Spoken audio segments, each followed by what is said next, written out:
All right, ladies and gentlemen, welcome to CAGCast episode number 519. I'm your host, Cheapy D, here in Long Island, New York. And as always, we're joined by a man who never tires of the single-player experience, Wombat. Oh, I get it. I was talking about masturbation. Oh, that's not what I thought you meant. I thought you meant eating lunch by yourself. No. Because I'm totally into that. Sure, whatever works. Just don't do both of those things at the same time. That would be wrong. No promises. And what's for lunch? Welcome to the show, everybody. Shipwreck is also here, of course. Hello. And yeah. That's all I got. That's it. Yeah. A lot of big topics to talk about this week. Some things happened right after we recorded the show last week, and some things happened this week. So, a lot of stuff to talk about. Excellent. Perfect. That's what we're here for. Which is good, because otherwise it would just be a lot of silence and Maybe just right, and masturbation jokes. Yeah. So in other words, the other 518 episodes. Right. Business as usual, we call it. Speaking of business as usual, shortly after we recorded the show last week, I went to Micro Center to buy Shipwreck's TV that he talked about last week. Nice. Shortly after the show last week, I figured out how to set up my TV from last week. Yeah, I remember having the same issues when I set up my other Samsung TV. Like stupid things like they don't turn on HDR. Why is the default setting to have the Ultra HD HDR stuff off? That seems backwards. Everything about, I actually told myself I would not buy another Samsung TV after this one because of like stupid things like that. And like, why would they bury the game mode like 4 or 5 menus deep when it's like something that you'd want to be able to turn on and off really quickly? It's like little. You can turn that on and off, but it's weird how you do it. It's a little different than my TV where they hide that one. Okay. It was such a hassle that I set up a macro with the Logitech Harmony remote so that when I push the button, it automatically moves the remote to get to that where it needs to be. And, it takes like a good 10 seconds for it to go through and find it and everything. Anyway, for $300 though, I said, can I afford not to buy this TV? And the answer was no, I could not. And of course, I don't think I've ever been to a Micro Center before. That's an experience. It's just like a big pile of stuff. Yep. It's just like you walk in, I was like, oh, wow, they have a lot of computer parts. And then also stacks of televisions. And here's some bins of stuff. And bins. And then maybe you need a Raspberry Pi. And then there's like a whole room of just random stuff that I guess they couldn't figure out where to put it. And it's just like a room of like some TVs, some desks, some like mounting things. Just, I don't know. They just didn't know where else to put it. And of course, the TVs were not marked as being on sale or anything like that. So I had. Oh, they were at mine. Yeah, ours was pretty unorganized there. I couldn't even find it because it wasn't in the TV section. So after I walked through the whole TV section a couple of times, I finally asked somebody for help. And he's like, oh, of course, it's like over here. And he walks me over just to like a hallway, like just sitting in the hallway.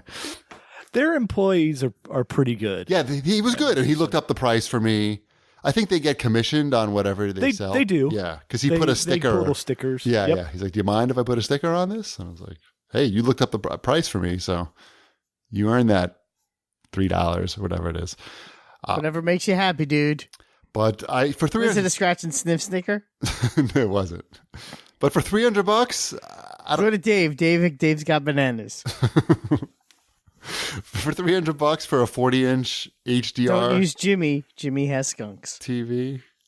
I feel like it was pretty good, even though it's HDR Pro, which is like the poorest HDR apparently. But who gives a shit? Who knows? I don't even know if I have HDR Pro turned on mine. You're not even using the TV.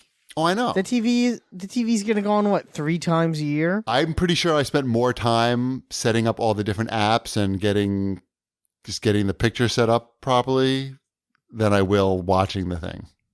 Yeah. Again, I don't know why you bothered. $300. That's why. Yeah. Oh no, I know why you bothered lot. getting the TV. I don't know why you bothered to care about the TV. Right.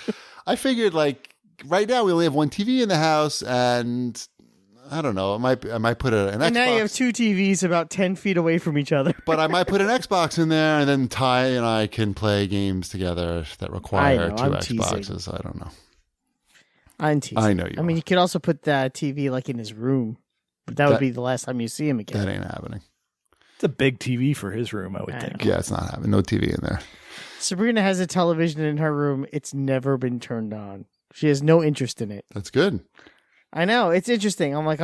I think putting it in there, because we just had the TV. We just needed to put it somewhere.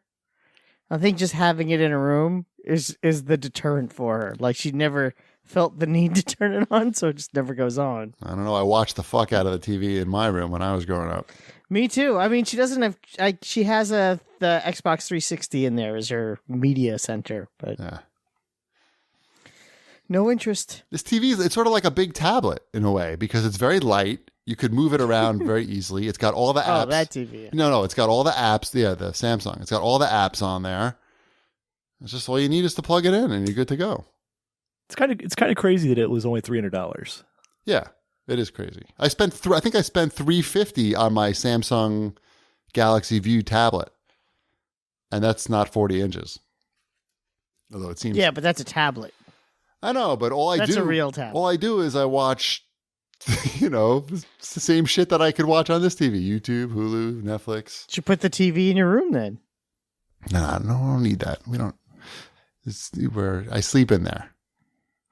So I have a TV in my room. It's a big old TV, but it's a TV. Should have got this one.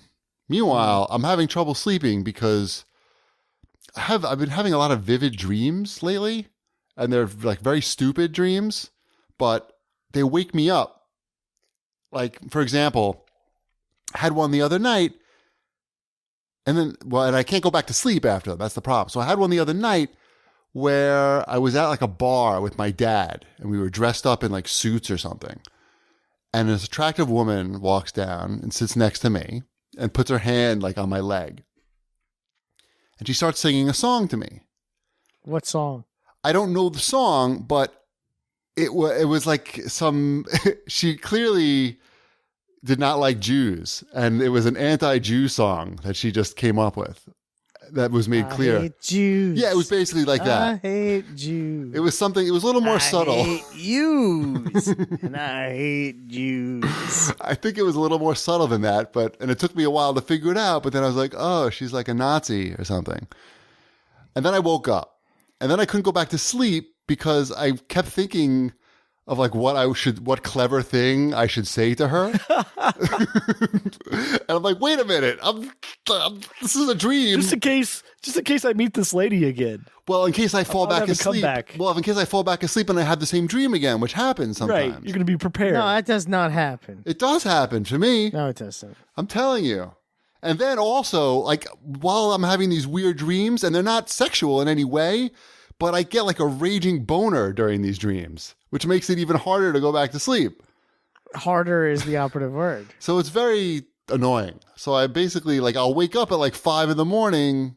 with, from these dreams, and then I have a hard time going back to sleep. And then well, you wake up at that time anyway, probably.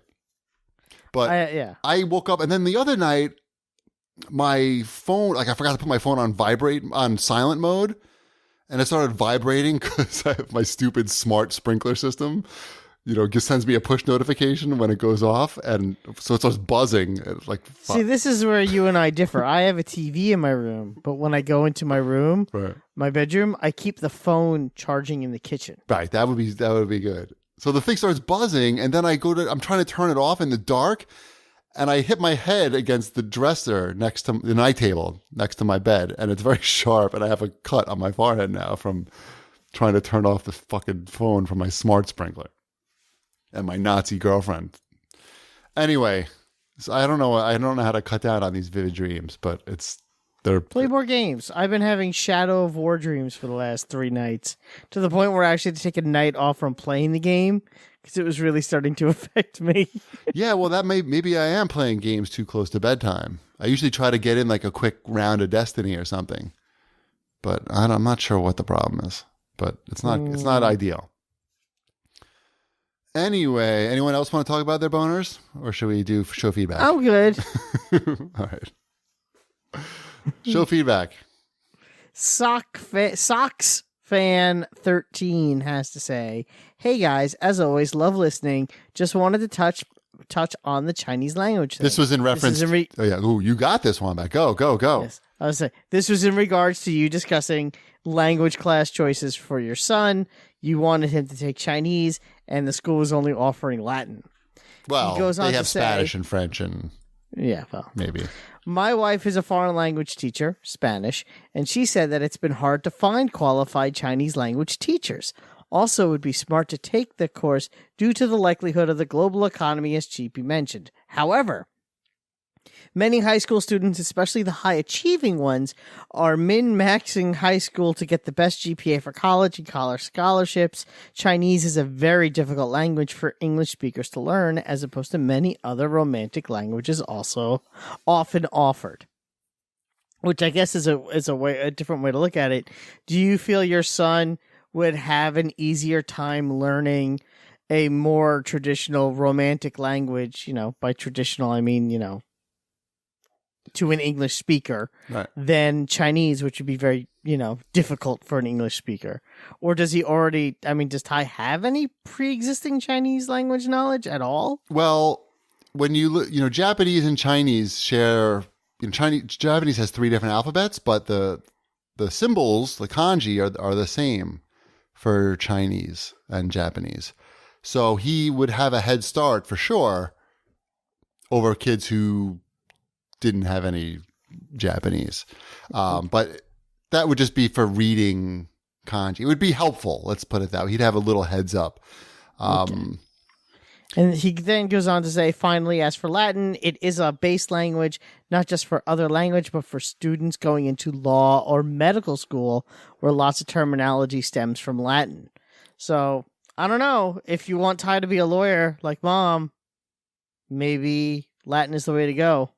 No. And well, Mrs. Cheapy pointed out that there's a lot of people who can speak Japanese and Chinese, but there may not be that many people that can speak Japanese, English, and let's say Spanish. So that might be somewhat of an advantage. I could definitely see that being a big advantage. So I'm not upset anymore after I heard that. I don't think you were ever upset. No. Yeah. I'm not. All right, that's it for the show feedback, I guess. Yes.